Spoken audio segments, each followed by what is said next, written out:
ইসরায়েলের প্রতিরক্ষা মন্ত্রী ইসরায়েল কাৎজ আজ শনিবার ইরানকে নতুন হামলা নিয়ে হুঁশিয়ারি করেছেন। তিনি বলেছেন, ইরান যদি ইসরায়েলে আর ক্ষেপণাস্ত্র হামলা চালায় তবে পাল্টা হামলা চালিয়ে তেহরানকে জ্বালিয়ে দেওয়া হবে।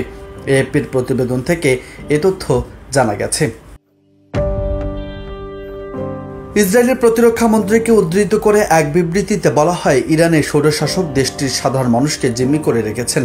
তিনি এমন পরিস্থিতি তৈরি করেছেন যার জন্য ইসরায়েলের সাধারণ মানুষদের, বিশেষ করে তেহরানের বাসিন্দাদের চড়া মূল্য দিতে হবে। ইসরায়েলের প্রতিরক্ষা মন্ত্রী আরও বলেন, যদি খামেনি ইসরায়েলের ভূখণ্ড লক্ষ্য করে ক্ষেপণাস্ত্র হামলা চালিয়ে যেতে থাকে তবে তেহরান জ্বলে পুড়ে যাবে। নিউজ ডেস্ক, বার্তা 24।